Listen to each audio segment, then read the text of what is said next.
امام ترمذی رحمت اللہ علیہ مشہور محدث گزرے ہیں، انہی کے زمانے میں ایک اور محدث تھے حکیم ترمذی. یہ حکیم ترمذی الگ ہیں، امام ترمذی الگ ہیں. حکیم ترمذی رحمت اللہ علیہ کی جوانی کے ایام تھے، بھرپور جوانی، قد کاٹ، حسن و جمال. کسی کام کے لیے ایک باغ میں تشریف لے گئے، پیچھے سے ایک خاتون پہنچ گئی. جب حکیم ترمذی رحمت اللہ علیہ نے دیکھا کہ تنہائی ہے، باغ ہے، کوئی درمیان میں رکاوٹ نہیں ہے، اور اس دوران کوئی اجنبی خاتون باغ میں داخل ہو گئی، لگتا یہ ہے کہ حالات ٹھیک نہیں ہے. اب اپنے آپ کو بچانے کے لیے دائیں بائیں دیکھا، سوچا کہاں بچ سکتا ہوں. ایک ہی دروازہ تھا، باقی چاروں طرف دیوار تھی. دروازے کی جانب سے وہ خاتون آ رہی تھی تو حکیم ترمذی رحمت اللہ علیہ نے ہمت کر لی اور دیوار پھلانگی اور بھاگنے میں کامیاب ہو گئے.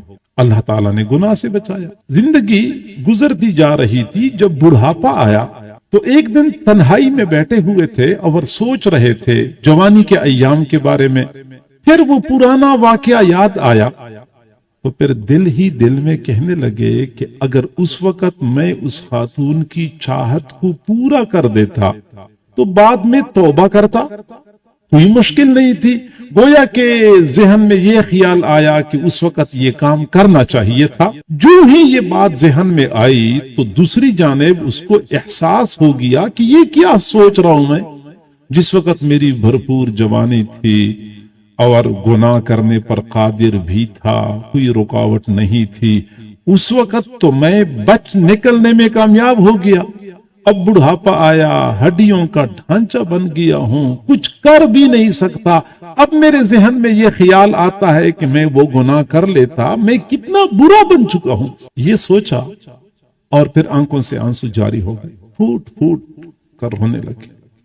اور روتے روتے ان کی آنکھ لگ گئی. خواب میں کسی اللہ والی کی زیارت ہوئی تو اللہ والی نے پوچھا کہ آپ کیوں پریشان ہیں. بتا دیا کہ میرا حال یہ ہے کہ جوانی میں اتنا عفیف اور پاک دامن، اور بڑھاپے میں یہ خیالات دل میں آنے شروع ہو گئے تو میں سوچ رہا ہوں کہ میں اتنا برا کیوں بن گیا ہوں.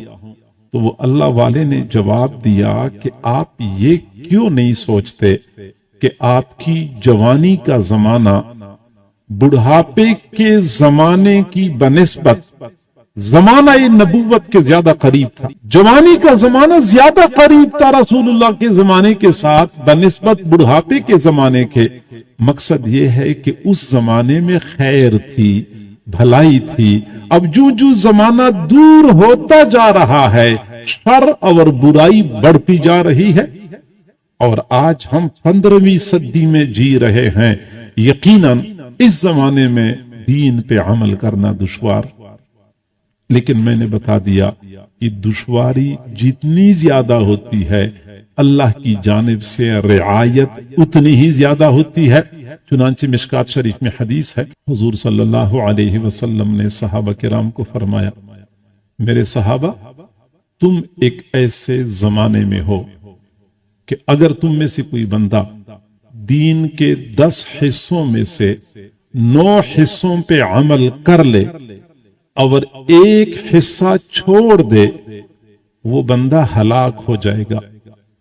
اور ایک ایسا زمانہ آنے والا ہے کہ اس زمانے میں کوئی بندہ دین کے 10 حصوں میں سے ایک حصے پہ عمل کر لے اور 9 حصوں کو چھوڑ دے، وہ بندہ پھر بھی کامیاب ہو جائے گا. قرب قیامت میں رکاوٹیں زیادہ، دشواریاں زیادہ، مشکلات زیادہ، اللہ کی جانب سے رعایت بھی زیادہ.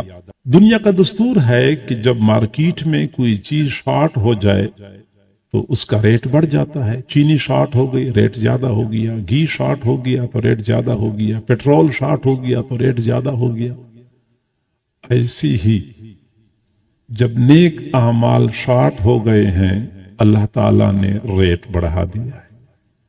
حضور صلی اللہ علیہ وسلم نے فرمایا کہ قرب قیامت میں ایک سجدہ دنیا اور دنیا میں جو کچھ ہے سب سے بہتر ہوگا. ایک سجدے کی قدر و قیمت اتنی زیادہ ہو جائے گی. گویا کہ فتنے فسادات جب بڑھتے ہیں تو نیک اعمال کی قیمت بھی بڑھ جاتی ہے.